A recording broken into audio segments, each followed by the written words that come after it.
into this video properly, and would like to say thank you, because the last version of this, the first episode, part 1, that got so many views, like more views than any other video on my channel. So thanks a lot for getting me there. And also, I'm just going to make a sort of a mini announcement that I have changed my schedule to uploading once a week. And if you could, please leave some video suggestions down in the comments, because I am kind of running out of ideas at the minute. So if you would like to see me do something in particular, please do tell me about it. But without further ado, let's get straight into the video. Starting with the electrical equipment like last time, there's not really any change apart from this. We now have a Exo Terra 30cm long canopy, and that has got a 7% compact UVB from Arcadia in it. So, as you can tell by the name, UVB, I'm no longer supplementing vitamin D3 in my gecko's diet.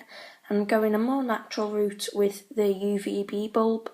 Not many people are doing this, but I am seeing sort of a change in the community. Like, people are looking at this as more of a solution rather than supplementing nowadays, which is good, and I'm one of those people. But apart from that, we've just got the digital thermometer hygrometer on top of this, because it's like a slidey thing and it just fits straight in, just like that. And just a quick note on that, on loads of videos I literally hear people calling the hygrometer a hydrometer. I did that when I first seen it, but if you actually read what it's called, it's a G, not a D. Not like telling you off or anything, but that's just the technical name for it. Now inside the cage we have a little coconut den and the Exo Terra small gecko cave. Now this gecko cave, my gecko uses 24/7. She seriously does not use anything else. I don't know why.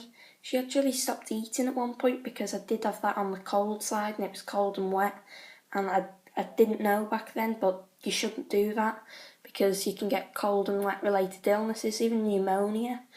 But this is over on the hot side now, and she's eating again and she's fine. That was literally for a couple of days, that, but I went on a forum and found out. So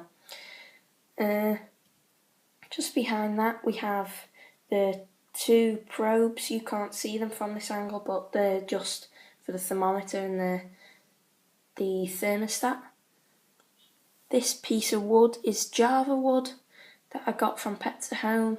I'm not too sure on the brand, but coming over to the left, this is the cool end.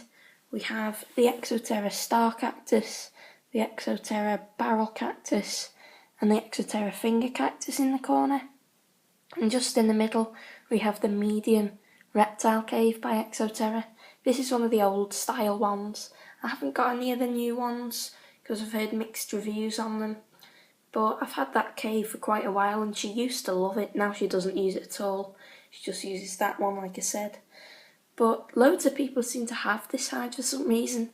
Like if somebody goes and gets a reptile cave, then 9 times out of 10 it's one of those for some reason. But don't ask me why, it just is. They're just popular.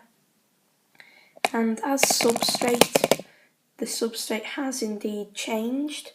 Last time we had the sand mat, but to clean the sand mat, it was really hard. It got stained by gecko poo, by water, by everything, and it just wasn't working, to be honest. So I took it out, and I wasn't sure what to do then. But after a lot of research, now loads of people keep telling me I've done the wrong thing, but I've done loads of research into this.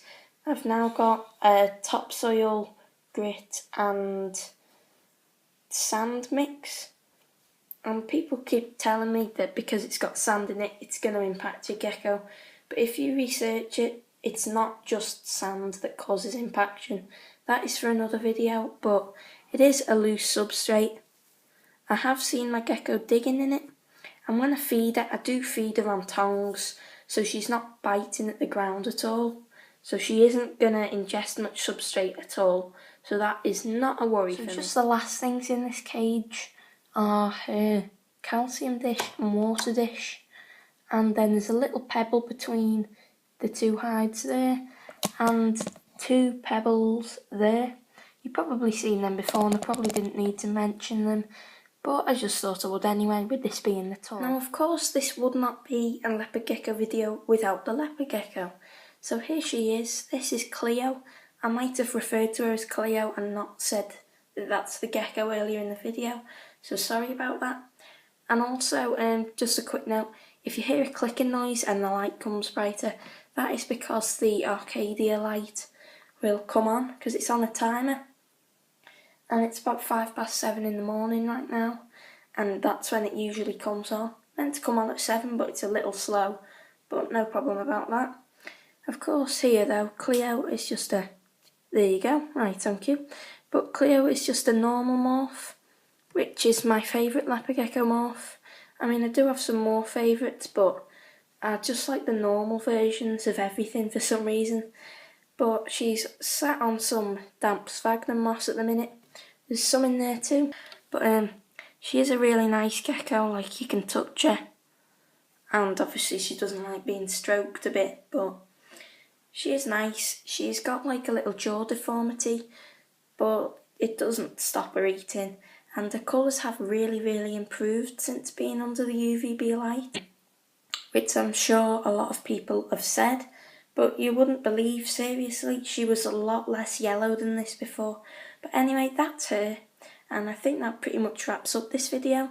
So yeah, I'll see you in the next one, and I hope you enjoyed it. So bye guys.